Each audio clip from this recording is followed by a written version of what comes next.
Hello, friends. It's a pleasure to be here with all of you. I'm sure most of you have a lot of aspirations, which even I had at your age. I studied at IIT Kharagpur, and I remember those great days when it was real fun playing, learning how to get into an IIT by getting your physics in good shape. So today, one of the most interesting topics we had learned when we were students was the subject of capacitors under the title of electricity. Now, capacitors are extremely critical, especially if you are looking forward to the world of electronics, computers. The resistors, inductors, and capacitors form the basic foundation of any electronic equipment. Now, let me share a screen and give you a feel of what this subject is all about. A capacitor is nothing but a device for storing charge. And most capacitors, or rather all capacitors, have two metal plates separated by a distance, which is an insulator. Now, the insulator can be of various types. It can be air, it can be any other material which has a permeability known as epsilon, which we had covered earlier in an electrostatics course. Now, you would like to remember that the charge is always proportional to the voltage drop, because what is current? Current is nothing but charge per unit of time. Now, in the case of a capacitor, the ratio of the charge by the potential is always a constant. Always remember that the ratio of Q by V is a constant for all capacitors. Now, this ratio Q by V is known as the capacitance. So, simplistically speaking, capacitance C, which is measured in farads, is equal to Q by V, and Q thus is equal to C into V, where C is the capacitance, V is the voltage drop, and Q is in coulombs. Or you can also say V is equal to Q by C. Now, as I said, the current flowing I is the charge that flows per second, and which can be quantified like if there's a total amount of charge flowing Q, and when it is multiplied by the frequency is the number of times it flows in a second, you will get to know that the current I is equal to F into Q, and Q, as we already said, is equal to CV. So C is equal to I divided by FV. Also, you can physically feel it that the more current that flows through a element, there will be more capacitance in it because more charge gets accumulated. So C1 by C2 is always equal to I1 by I2. Now, in the case of a parallel plate capacitor, the intensity of the charge E is equal to sigma by epsilon, where epsilon is the permeability and sigma is the surface density. Now, this sigma by epsilon was also covered in the electrostatics course. Now, sigma is nothing but the surface density, the charge per unit of area. So, since the charge is Q and the area is A, sigma can also be expressed as Q by A. So, E is equal to Q by epsilon A.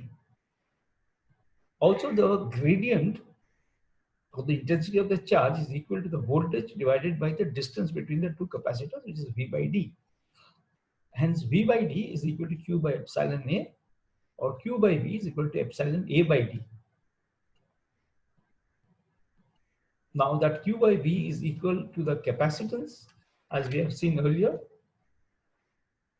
C is equal to Q by V. So C can also be expressed as C is equal to epsilon A by D.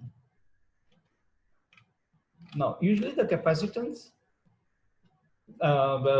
remains a constant, but the nearest approximation is the fact that in case the surface is little non-uniform, the variation of the gradient could be there could be a little aberration, but you could always take it as a uniform surface. Now let us look at the capacitance of an isolated sphere. Now we've seen in electrostatics course that the voltage drop is equal to Q, the total charge, divided by 4 pi epsilon 0 R. This was a derivation we had at the electrostatics course.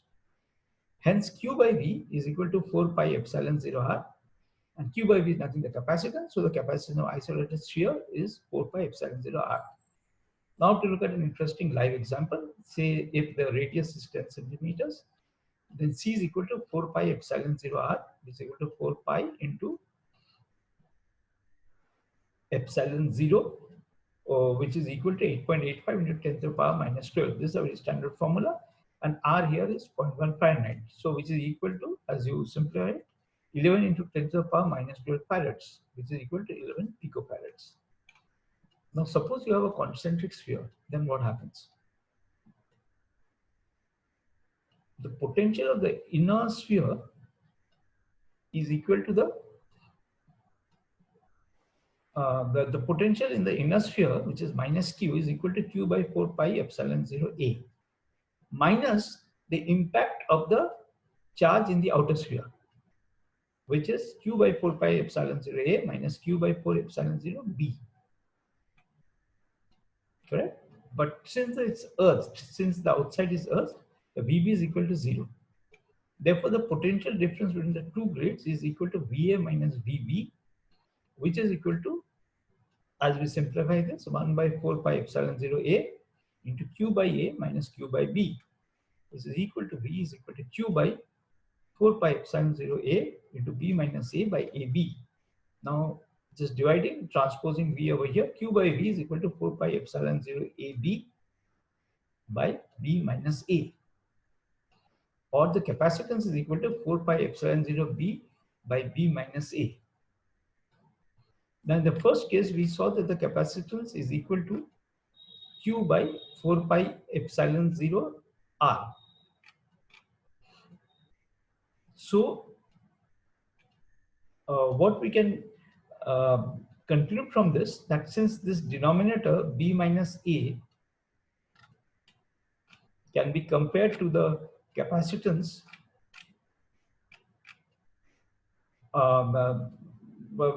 I mean, since this figure will be lower than the earlier figure, but B minus A would lead to an increase in the capacitance. So the inclusion of a second sphere increases the capacitance of a sphere. In this case, we can also quantify it was 4 pi, it was 11 picofarad. Now, when it's divided by 0.1 minus 0.09, it will only increase the value of C. So this proves that having two spheres increases the capacitance of the sphere. Next, we come to the concept of capacitors in parallel and series. Now, three capacitors have been put in parallel.